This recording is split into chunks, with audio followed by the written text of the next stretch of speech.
आज़ादी का अमृत महोत्सव ये महोत्सव है देश के इतिहास का, नए संकल्पों के साथ का।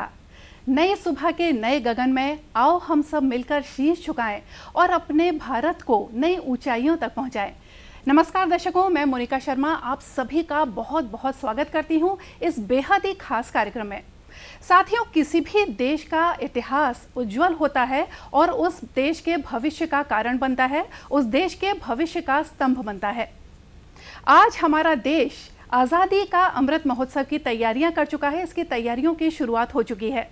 आज़ादी का अमृत महोत्सव, हमने आज़ादी से अब तक क्या कुछ हासिल किया, क्या कुछ हासिल करना बाकी है और आज हम जिस कगार पर खड़े हैं वहाँ से हमारे सुनहरे सपनों का भारत कैसा नज़र आता है और इस सुनहरे सपने को हम कैसे हासिल कर सकते हैं, इन सभी के बारे में आज हम चर्चा करेंगे, बातचीत करेंगे।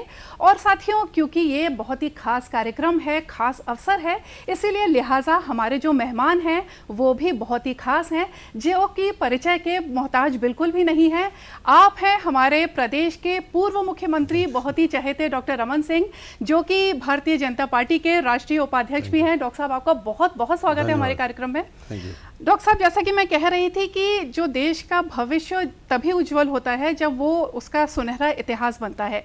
तो हमारे देश में एक जो गौरवशाली परंपरा है, जो हमारी समृद्ध संस्कृति है और जो वैभवशाली इतिहास है, वो हमारे देश को बहुत ही ऊंचाइयों तक पहुंचा सकते हैं। और साथ ही में है हमारी जो जनशक्ति, ये सब मिलकर हमारे देश को बहुत ही ऊंचे आकाश पर ले जा सकते हैं। अभी हमारे माननीय प्रधानमंत्री नरेंद्र मोदी जी ने साबरमती आश्रम से आज़ादी के अमृत महोत्सव की शुरुआत की थी और उन्होंने बहुत ही सुंदर शब्द कहे थे। तो वही शब्द मैं उन्हीं के शब्दों में मैं बोलना चाहूँगी कि किसी भी राष्ट्र का गौरव तभी जागृत रहता है जब वो अपने स्वाभिमान, बलिदान की परंपराओं को अगली पीढ़ी को सिखाता है, संस्कारित करता है और प्रेरित करता है। तो डॉक्टर साहब, ये जो आज़ादी का अमृत महोत्सव हम मना रहे हैं, ये हमारी पीढ़ी को, नई पीढ़ी को कैसे प्रेरित करेगा? आज़ादी के 75 वर्ष पूरे होते होते अब 2022 तक हम जिसकी तैयारी पूरा देश कर रहा है जी। और अमृत महोत्सव एक संकल्प है जो देश को स्वर्णिम दिशा में ले जाने का प्रयास करेगा और एक विकास की दृष्टि से एक नई छलांग लगाने की तैयारी, क्योंकि देश अब पूरी तरीके से तैयार हो चुका है और मोदी जी के नेतृत्व में जिन कार्य योजना का क्रियान्वयन इस देश में हुआ है उसके अब रिजल्ट सामने आने लगे हैं। और सबका साथ सबका विकास जिस मूल मंत्र को लेकर मोदी जी ने काम शुरू किया, ये उनके लिए सिर्फ मंत्र ही नहीं था, ये उनके लिए संकल्प था। जी जी। और संकल्प था जन जन के जीवन में परिवर्तन लाने का। गरीब हो, पिछड़ा वर्ग हो, दलित वर्ग हो, सबके लिए कार्य योजना बनाकर और सबके जीवन में खुशहाली आए, उसके लिए जब कार्य योजना बनती है तो जब हम 75वें वर्ष में 2022 की कल्पना करते हैं, अमृत महोत्सव वर्ष की कल्पना करते हैं, तो वो स्वर्णिम समय आने वाला है और वो निश्चित रूप से इस दिशा में फाउंडेशन तैयार हो गया है। जो योजना 2014 में जिसकी शुरुआत करते हैं, मोदी जी पहली बार प्रधानमंत्री बनते हैं 14 में, तो जिस मंत्र को साथ लेकर चले उसमें गरीबों के लिए योजना, महिलाओं के लिए योजना, गांव गरीब और किसान की प्राथमिकता लेकर जिन योजनाओं को शुरू किया और मुझे लगता है कि इन योजनाओं का रिजल्ट अब दिखने लगा है। जो बड़ी योजनाएं और जो बड़े निर्णय मोदी जी ने लिया था, उन योजनाओं में जो 70 साल तक जो उपेक्षित लोग थे उनको तकलीफ से मुक्त देने का काम था। प्रधानमंत्री आवास योजना में सबको आवास देने के लिए कार्य योजना प्रधानमंत्री जी ने बनाया, जिसमें लगा कि सबके लिए आवास हो। सबके लिए आवास के साथ साथ प्रधानमंत्री जी ने कहा कि जल जीवन मिशन में सबके लिए शुद्ध पेयजल की व्यवस्था हो, सबके लिए शौचालय का निर्माण हो। आयुष्मान भारत जैसी योजना में पूरे देश के गरीबों के लिए 5 लाख तक के इलाज की व्यवस्था हो। इन योजनाओं को किसानों के समर्थन मूल्य में धान खरीदने की व्यवस्था, उचित कीमत किसान को वहाँ पे मिल सके, किसानों के लिए बीमा की योजना शुरू करके उन्होंने समाज के सभी वर्गों को सामने रखकर कार्य योजना बनाई और इसका क्रियान्वयन 2014 से शुरुआत किया। जी, तो जैसा कि आपने बोला कि जो सुनहरे भारत की जो नींव है वो तैयार हो चुकी है और अब बस आकाश की ऊंचाइयों को छूने की देर है। डॉक्टर सिंह, अभी आपने उल्लेख किया एक मूल मंत्र जो है कि सबका साथ सबका विकास, और इसके साथ ही जोड़ा गया सबका विश्वास और सबका प्रयास। तो ये जो मूल मंत्र है मेरे ख्याल से हर नागरिक को एक शक्ति देता है, चाहे वो महिला हो, युवा वर्ग हो, बच्चे हो, या फिर जो हमारे समाज के जो पिछड़े वर्ग के लोग हैं, जो आखिरी व्यक्ति है, उनको वो शक्ति देता है कि वो समाज में सम्मिलित होकर और देश के विकास में अपना योगदान दे सकें। तो क्या कुछ योजनाएं चल रही हैं इस मूल मंत्र को सच्चाई में बदलने के लिए? मूल मंत्र को सच्चाई में बदलने के लिए न केवल 2014 से जो कार्य योजना की शुरुआत हुई, 2019 आते आते उस योजना का स्वरूप की व्यापकता बढ़ती गई और व्यापकता के लिए बड़ी कार्य योजना का क्रियान्वयन माननीय प्रधानमंत्री जी के माध्यम से हुआ। आवास की योजना का जब क्रियान्वयन शुरू हुआ, गरीबों के लिए आवास, 1 करोड़ शहरी और 3 करोड़ ग्रामीण लोगों के लिए आवास बनाने की योजना, अभी तक ये कल्पना होती नहीं थी कि आवास किसके लिए बने। अब पूरे देश में 4 करोड़ लोग, पहले आज़ादी के 75 साल में शुद्ध पेयजल की पानी की व्यवस्था करते थे तो सिर्फ 3.5 करोड़ लोगों के लिए शुद्ध पेयजल उपलब्ध था। प्रधानमंत्री जी के 24 महीने के कार्यकाल में 7 करोड़ से ज़्यादा लोगों के लिए पेयजल के लिए शुद्ध पानी देने की व्यवस्था प्रधानमंत्री जी ने किया है। प्रधानमंत्री आवास के साथ साथ शौचालय निर्माण की कल्पना, ये अपने आप में स्वाभिमान की बात। हमारी माता और बहनों के लिए घर घर में शौचालय का निर्माण उन्होंने किया, बिजली की व्यवस्था उन्होंने की और उसके साथ ही साथ गरीबों की प्राथमिकता तय करके उन योजनाओं का क्रियान्वयन किया जिसमें मुझे लगता है कि धुएं से मुक्ति कैसे हो सकता है। 8 करोड़ से ज़्यादा हमारी बहनों को LPG के कनेक्शन देकर पीढ़ियों से जो कष्ट भोग रहे थे, ऐसी बहनों के लिए कार्य योजना का बनाए। वन राशन वन नेशन, एक देश में ऐसी व्यवस्था जिसमें पलायन करने वाले मजदूर की चिंता की गई है। पलायन करने वाला मजदूर यदि पलायन करता है और यहाँ से बॉम्बे जाता है, यहाँ से हैदराबाद जाता है, यहाँ से चेन्नई जाता है या जम्मू कश्मीर जाता है, वो व्यक्ति यदि यहाँ राशन ले रहा है तो वहाँ जाकर उस राशन उसके लिए बेकार हो जाता है। प्रधानमंत्री जी ने कहा कि ये पलायन करने की तकलीफ से मुक्ति दिलाने के लिए one nation one ration card की व्यवस्था बनाई, जिसमें सबके लिए राशन कार्ड की व्यवस्था उन्होंने करने का काम किया। ऐसी योजनाएं हैं जो गरीबों के सीधे बैंक में खाते, उनके 31 करोड़ से ज्यादा खाते खुलाने, जनधन योजना, DBT योजना और जनधन योजना चमत्कार किया। एक गरीब व्यक्ति का भी जिसने बैंक के दरवाजे नहीं देखे थे, 31 करोड़ लोगों को बैंक में ले जाकर, और सरकार की ये सारी योजनाएं, वृद्धावस्था पेंशन, विकलांग पेंशन, निराश्रित पेंशन, ऐसे बहुत सारी जो योजनाएं हैं जिसमें कहा जाता था कि 90% करप्शन हो जाता है, लीकेज हो जाता है, वो सीधे के सीधे उनके खाते में यदि चला जाता है तो ये अपने आप में बड़ी उपलब्धि रही कि आम आदमी को महसूस हुआ कि मेरा भी बैंक में खाता है। 31 करोड़ लोगों ने सीधे बैंक में खाते खोल लिए, उनको लगा कि हम अब सरकार के हिस्सा हैं और बैंक में हमारा खाता है, और उसका सीधा लाभ भी उनकी सारी सरकारी योजनाओं में बन पड़ा। जी, तो ये जो मेरे ख्याल से जिन योजनाओं का आपने उल्लेख किया, एक आम आदमी को इन योजनाओं ने वो शक्ति दी कि उसको भी लगा कि मैं भी देश के विकास में और भागीदार हो सकता हूँ, अपनी हिस्सेदारी निभा सकता हूँ। डॉक्टर साहब, एक आम आदमी की अगर जो मूलभूत ज़रूरतें हैं वो अगर पूरी हो जाएं तो वो पूरी शक्ति के साथ जुट जाता है देश के विकास में, जिसमें कि आपने उल्लेख किया कि प्रधानमंत्री आवास योजना के तहत उसको सर पे छत मुहैया कराई गई। ऐसी ही एक बहुत ही महत्वपूर्ण योजना है जिसके तहत आम आदमी भूखा ना रह पाए, इसको सुनिश्चित किया गया। और क्योंकि आज हम विश्व खाद्य दिवस मना रहे हैं, तो कौन सी ऐसी योजना है जिससे कि प्रधानमंत्री जी ने ये सुनिश्चित किया कि जो आम आदमी है वो भूखा ना सो पाए? देखिए, एक बड़ी सोच हमारे जो थिंकर रहे हैं पंडित दीनदयाल उपाध्याय, उनकी कल्पना रही अंत्योदय, अंतिम व्यक्ति तक सरकार की योजनाओं को पहुंचाने का काम। दीनदयाल उपाध्याय के बताए हुए मार्ग में चलते हुए, अंत्योदय के मार्ग में चलते हुए, प्रधानमंत्री जी ने जब देखा कि संकट के काल में पूरे देश में कोविड के दौर के साथ साथ जिस प्रकार संकट आया, 80 करोड़ देशवासियों के लिए, यानी करीब करीब पूरे उनके लिए 5 किलो चावल निःशुल्क देने की व्यवस्था की। और ये दीपावली तक करीब करीब 1.5 साल ये व्यवस्था करके कोई भूखा ना सोए, गरीब किसी के परिवार के लिए कोई दिक्कत ना हो, तो एक बड़ी योजना की शुरुआत उन्होंने की और इस योजना का लाभ 80 करोड़ लोगों को इस देश में मिल रहा है। जी, ये तो बहुत ही एक अच्छा वो रहा कि मतलब इतने लंबे समय तक, 1.5 साल तक, इतने मुश्किल दौर में ये सुनिश्चित करना कि एक आम आदमी है वो भूखा ना जाए। तो इससे मेरे ख्याल से देश के हर नागरिक को, जो गरीब आदमी है, जो अग्रिम पंक्ति का जो व्यक्ति है, उसको ज़रूर लाभ मिला होगा। डॉक्टर साहब, किसी भी देश का जो भविष्य होते हैं वो हमारा युवा होता है, और क्योंकि जो हमारा देश है वो एक युवा देश है जिसमें एक बहुत बड़ी संख्या जो है वो युवाओं की है, तो ये युवा वर्ग और जो हमारे बच्चे हैं वो देश के विकास में सम्मिलित हो सकें, इसके लिए किस तौर के बदलाव किए गए हैं उनकी, चाहे शिक्षा नीति हो या फिर रोजगार के जो अवसर हैं उनको मुहैया कराए जा रहे हैं, तो किस प्रकार के बदलाव लाए गए हैं कि ये जो हमारी युवा शक्ति है ये देश के विकास में और बहुत ही अहम योगदान निभा पाए? प्रधानमंत्री जी के का फोकस हमेशा युवा रहा है, युवा सोच उनकी रही है। युवकों को रोजगार से कैसे जोड़ा जाए, युवकों को स्किल से कैसे जोड़ा जाए, स्किल अपग्रेडेशन के लिए कैसे मल्टी स्किल के लिए क्या क्या योजना और कार्य योजना बना के उनको ट्रेनिंग और प्रशिक्षण दिया जाए।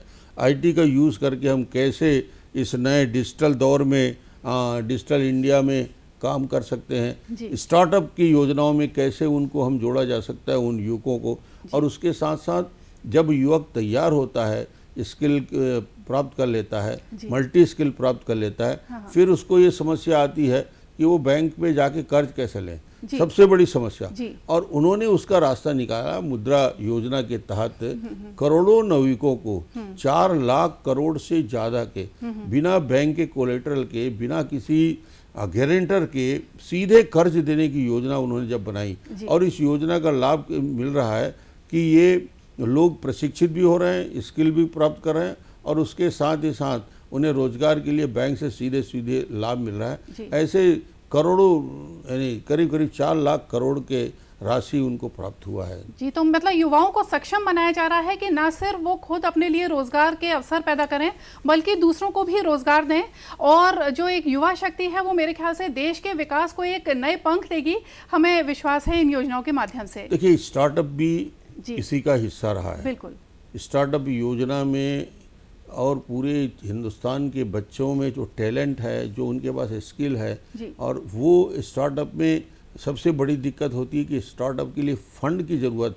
वो कॉलेज से निकला हुआ है, आईआईटी से निकला हुआ है, एनआईटी किया हुआ बच्चा है, और वो कोई नए विज़न को लेकर, नई सोच को लेकर अपना एक स्टार्टअप करना चाहता है, किसी प्रोजेक्ट में काम करना चाहता है, बेसिक मनी भी उसके पास नहीं होता। उसके लिए जब प्रधानमंत्री जी के पास ये विषय गया तो उन्होंने कहा इसके लिए कोई कमी नहीं रहेगी, हर प्रदेश को उसके लिए छूट दिया और स्टार्टअप के लिए कार्य योजना बनाई जाए। 10,000 करोड़ का स्टार्टअप फंड उन्होंने किया, और आज मुझे लगता है कि ये छोटे छोटे, जिन्हें हम बहुत छोटा मानते हैं, आज उस स्टार्टअप को लेकर बड़ी बड़ी कंपनी उसकी ओर आकर्षित हो रही है, बड़े बड़े इन्वेस्टमेंट उसकी दिशा में जा रहे हैं, और 10,000 करोड़ का जो बेसिक फंड तैयार हुआ है स्टार्टअप के लिए, अपने आप में चमत्कार है जो प्रधानमंत्री जी ने किया। जी बिल्कुल, और ये देश के लिए भी मेरे ख्याल से एक चमत्कार साबित होगा, ऐसा हमको विश्वास है। दर्शकों, डॉक्टर रमन सिंह से हमारी ये बहुत ही रोचक जानकारी भरी चर्चा जारी रहेगी इस संदेश के बाद।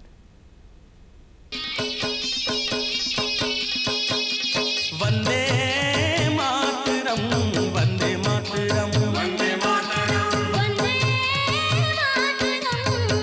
मातरम, वंदे मातरम, सुजलाम सुफलाम मलयज शीतलाम सस्य श्यामलाम मातरम, वंदे मातरम, वंदे मातरम, वंदे मातरम, वंदे मातरम, वंदे मातरम, वंदे मातरम।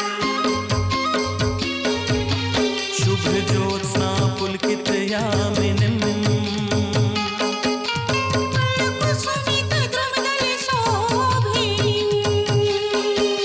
सुहासिनीं सुमधुर भाषिणीं सुखदां वरदां मातरम् वंदे मातरम्, वंदे मातरम्, वंदे मातरम्, वंदे मातरम्, वंदे मातरम्।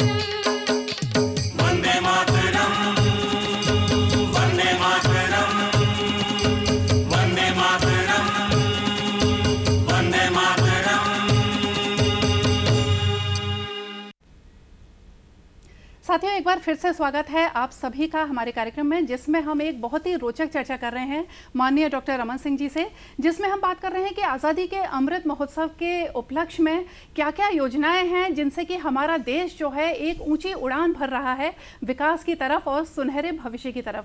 डॉक्टर सिंह, अभी जैसा कि हम पहले चर्चा कर रहे थे कि हमारा देश एक बहुत ही, देश क्या पूरा विश्व बोला जाए, एक बहुत ही कठिन काल से गुजरा है। कोविड का जो काल है जो कि अभी भी ख़त्म नहीं हुआ है। हमारे देश ने शुरुआत में थोड़े से लड़खड़ाते हुए कदमों से शुरुआत की, लेकिन इतनी बड़ी जो चुनौती थी उसको स्वीकार करते हुए इतनी बड़ी जनसंख्या के साथ और इतनी कुशलता से वो आगे बढ़ा और पूरे विश्व के सामने एक बहुत ही अच्छा उदाहरण उसने पेश किया।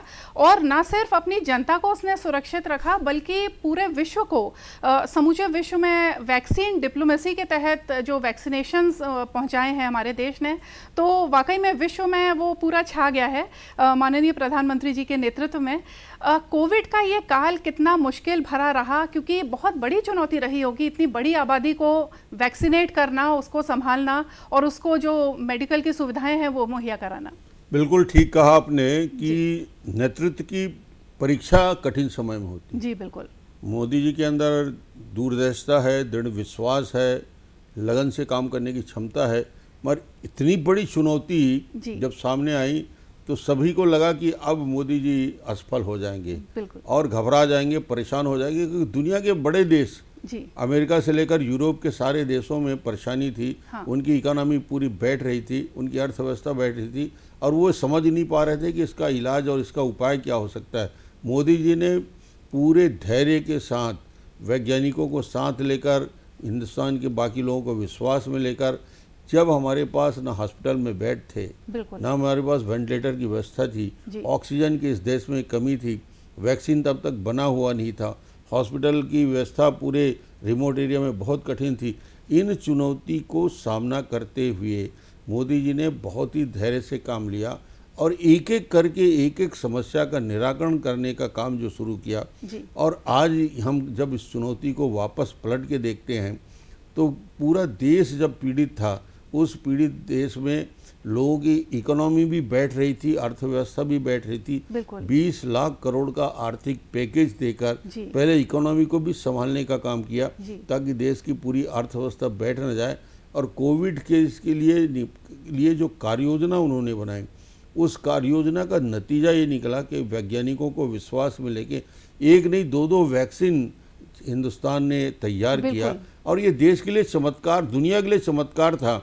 आज तक हम वैक्सीनेशन के बड़े प्रोग्राम हमारे जब होते थे, जितने भी पोलियो, ट्रिपल और दूसरे वैक्सीन हमने लिया, दुनिया के देशों से हम उधार मांग के उनके भरोसे रहते थे। पहली बार हुआ कि इतने कम समय में वैक्सीन के लिए हमने 2 वैक्सीन के अलग अलग टीके तैयार किए और दोनों का उपयोग करने का काम किया।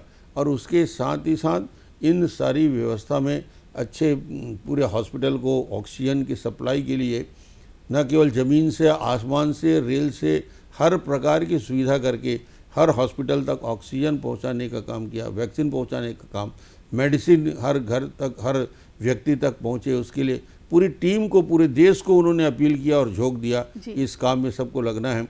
और आज ये हम कह सकते हैं सफलतापूर्वक कि कोविड-19 के लिए जितना मजबूती से हिंदुस्तान खड़ा रहा, मोदी जी के नेतृत्व में जिस तरीके से इस देश के अंदर काम हुआ, आज अमेरिका और यूरोप के लोग भी चर्चा इस बात को मानते हैं कि हिंदुस्तान मजबूती से खड़ा। आज 130 करोड़ की आबादी वाला हिंदुस्तान में करीब करीब 97 करोड़ लोगों तक वैक्सीनेशन का प्रोग्राम जा चुका है, वैक्सीन लग चुका है। ये अमेरिका की आबादी मुश्किल से 20-22 करोड़ होगी, जो उत्तर प्रदेश के बराबर है। यूरोप की आबादी, सब पूरे यूरोप के सारे देश को मिला लें तो हिंदुस्तान के 10वें हिस्से में नहीं आते। इस देश को कश्मीर से कन्याकुमारी तक मैनेज करना, वहाँ तक वैक्सीन के चेन बनाना, पहुँचाना, और उस काल में जब विपक्ष के लोग आलोचना कर रहे थे ये बीजेपी का वैक्सीन है, हम नहीं लगाएंगे, लोगों ने कहा कि वैक्सीन का विरोध करना चाहिए, एक प्रकार से भ्रम फैलाया गया पूरे देश में। मोदी जी ने इस पूरी मोर्चे में दृढ़तापूर्वक टिक के और पूरे समस्याओं का निराकरण किया।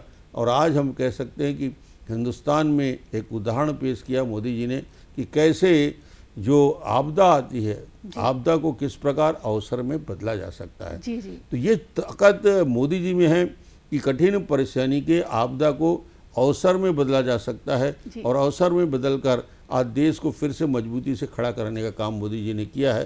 तो ये उनका स्किल है, ये उनका विश्वास है। जी, और बिल्कुल सही कहा आपने कि कुशल नेतृत्व की तभी पहचान होती है जब कोई चुनौती आती है, और कोविड जैसी चुनौती में हमारे देश ने एक उदाहरण पेश किया समूचे विश्व के सामने, और ये दिखाता है कि हमारा देश डॉक्टर साहब बदल रहा है। एक और मायने में हमारा देश बदल रहा है। मैं बात करूंगी आंतरिक सुरक्षा के मामले में, चाहे वो अंदर की सुरक्षा हो या फिर विस्तारवाद हो या फिर हमारी जो सीमाओं की सुरक्षा है उसकी अगर हम बात करें तो पूरे विश्व में एक जो भारत का जो प्रतिबिंब जा रहा है, भारत की जो इमेज जा रही है, वो एक बहुत ही कड़े उसके रूप में जा रही है कि भारत कोई भी चीज़ हल्के में बर्दाश्त नहीं करेगा।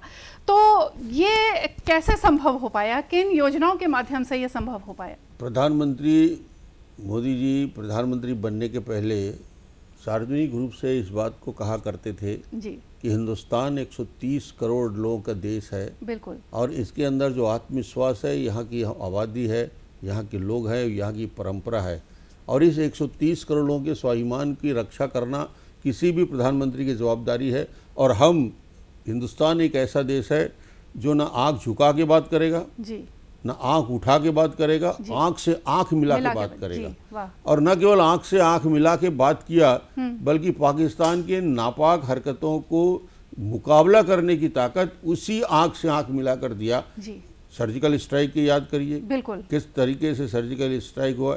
एयर स्ट्राइक की भी याद करिए कि उस दौर में, कठिन दौर में, कैसे भारत ने उस तरीके से उनका मुकाबला करने का काम किया। जी। तो ये आत्मबल भारत के अंदर और हमारे जवानों की शक्ति और विश्वास बढ़ता है बिल्कुल। जब प्रधानमंत्री जी कहता है कि जवाब पूरी तरीके से दिया जाए, गोली पहले ना चले और गोली यदि चल गया तो फिर पूरी तरीके से इसका जवाब दिया जाए। जी। कहीं हमको रुकना नहीं है बिल्कुल। और आदेश लेने की ज़रूरत नहीं है। सेना को जब इतनी छूट दी जाती है, सेना के अंदर इतना आत्मविश्वास होता है तो मुझे लगता है देश का एक एक जवान अपने आप को देश के लिए समर्पित करता है। बिल्कुल बिल्कुल, और ये बहुत अच्छी बात कही आपने कि एक आम आदमी के अंदर सुरक्षा की जो भावना होती है वो तभी आती है जब हमारा नेतृत्व ये कदम उठाता है कि भाई अगर ईंट का जवाब पत्थर से दिया जाएगा और आंख से आंख मिलाकर बात की जाएगी। डॉक्टर साहब, मेक इन इंडिया ये वो नारा है जो भारत जो बहुत ही तेज़ी से जो अर्थव्यवस्था बढ़ रही है और समूचा विश्व जो है इसकी तरफ बहुत ही पैनी निगाहों से देख रहा है इस उभरती हुई अर्थव्यवस्था को। तो मेक इन इंडिया के माध्यम से हम पूरे विश्व में छा सकते हैं।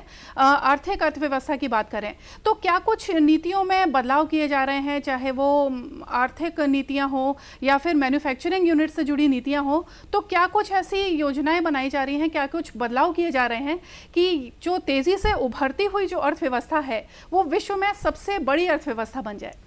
दो चुनौती सामने आई जी, एक तो इस 1.5 साल में बड़ा संकट कोविड का रहा, पूरी दुनिया की इकोनॉमी में बहुत बड़ा प्रभाव पड़ा। हमारा जो इकोनॉमी का ग्रोथ था वो -20% जीडीपी का चला गया था। उन परिस्थितियों में इस देश की अर्थव्यवस्था को सुचारू रूप से खड़ा करना, और आप आश्चर्य करेंगे कि जो -20% का ग्रोथ में चला गया था, पिछले तिमाही और उसके पहले के तिमाही को देखेंगे तो ये ग्रोथ जो है हमारा +24% तक जा चुका है। Core sector steel, cement, aluminium, box और दूसरे कोर सेक्टर में ग्रोथ हिंदुस्तान अकेला देश है जहाँ पे 9% का ग्रोथ आज शो कर रहा है। इसका मतलब ये है कि हिंदुस्तान में जो मोदी जी ने जो नीतिगत फैसले किए, क्रियान्वयन किए और जो मॉनिटरिंग का सिस्टम बनाया, जितनी भी मेजर इंडस्ट्री हैं, मेजर प्लांट हैं, उनके लिए जो उनकी दिक्कत है, नीतिगत फैसले हैं, इसका फैसला सिंगल विंडो यानी सीधे बैठकर होता है। कोई अफसरशाही नहीं, कुछ नहीं। हर निर्णय का क्रियान्वयन मोदी जी स्वयं करते हैं और उसका क्रियान्वयन करने की ताकत उनके अंदर है। और एक प्रकार से मैं कह सकता हूँ कि इस देश को जो बड़ा एक विज़न मोदी जी ने देखा कि 2024 और 2025 तक इस देश को 5 लाख करोड़ की इकोनॉमी बनाने का जब बड़ा लक्ष्य सामने रखा जाता है, जी, और हिंदुस्तान में वो सारे संसाधन हैं जिसका उपयोग करके हम, और अब दुनिया के देश भी कह रहे हैं कि अभी तक का जो ग्रोथ रेट में यदि चाइना, जापान और अमेरिका की तुलना होती है तो ये बात साबित हो गया कि इस ग्रोथ में अब हिंदुस्तान देश तेजी के साथ आगे बढ़ के पहले, दूसरे और तीसरे पंक्ति में आ चुका है और आने वाले समय हम बहुत तेजी के साथ विकास करेंगे और हिंदुस्तान न केवल आत्मनिर्भर हो रहा है बल्कि दुनिया के देशों के सामने एक उदाहरण बन रहा है। जी, तो हमको भी विश्वास है कि आपका और हमारा ये सपना ज़रूर पूरा होगा। डॉक्टर सिंह, चलते चलते बहुत ही संक्षेप में मैं आपसे जानना चाहूँगी, अब चलते हैं अपने जो छत्तीसगढ़ राज्य है, जो युवा राज्य है, जो 21 वर्ष अपनी स्थापना के पूरे करने जा रहा है, आपके सपनों का छत्तीसगढ़ और आपके सपनों का भारत कैसा होगा? किस तरह से देखते हैं आप अपने सपनों के राज्य को और अपने सपनों के भारत को? छत्तीसगढ़ का निर्माण इसलिए हुआ कि क्षेत्रीय असंतुलन का शिकार था जी। उपेक्षित रहा है छत्तीसगढ़ वर्षों से। मध्य प्रदेश में रहा, उसके पहले हम कभी CPN बरार के हिस्सा हुआ करते थे, बाद में मध्य प्रदेश का हिस्सा हुए, भोपाल हमारा कैपिटल हुआ।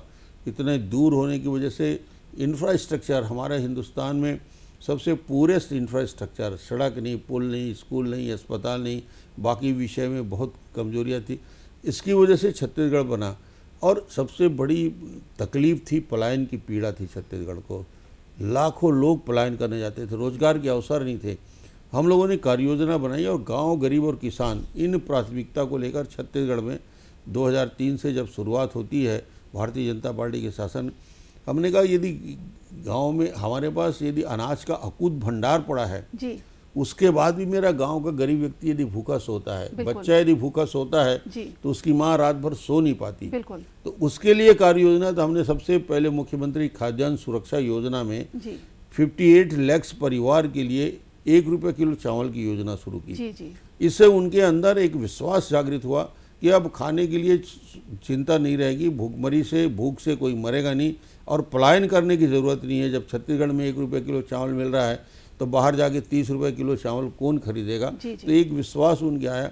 किसानों के लिए हमने योजना बनाई। 16% ब्याज दर था किसानों के, 16%, उसको घटाते घटाते हमने 16 से 9 किया और अंत में 0 इंटरेस्ट रेट में किसानों को सहकारी बैंक से कर्ज देना शुरू किया। ये चमत्कार की शुरुआत छत्तीसगढ़ में हुई कि किसान अपने पैरों में खड़ा हुआ, धान खरीदी की व्यवस्था की, 300 रुपया का उनके लिए बोनस की व्यवस्था किया, वन क्षेत्र में रहने वाले तेंदुपत्ता तोड़ने वालों की योजना, उनके लिए 1,40,000 पट्टे का वितरण का काम किया। छोटी छोटी योजनाएं, तीर्थाटन योजना, कन्यादान योजना जैसे छोटी छोटी योजना, और उसके साथ बड़े काम जो इंफ्रास्ट्रक्चर के थे। स्कूल की संख्या छत्तीसगढ़ में प्राइमरी, मिडिल, हाई स्कूल 20,000 थी, बढ़ा के 3 गुना बढ़ गया, 60,000 स्कूल हो गए। सड़क हमारे 1,800 किलोमीटर प्रधानमंत्री ग्राम सड़क योजना था, 22,000 किलोमीटर सड़क हो गए। सड़कों का जाल बिछाने का काम हो गया। एजुकेशन हब हमने बनाया।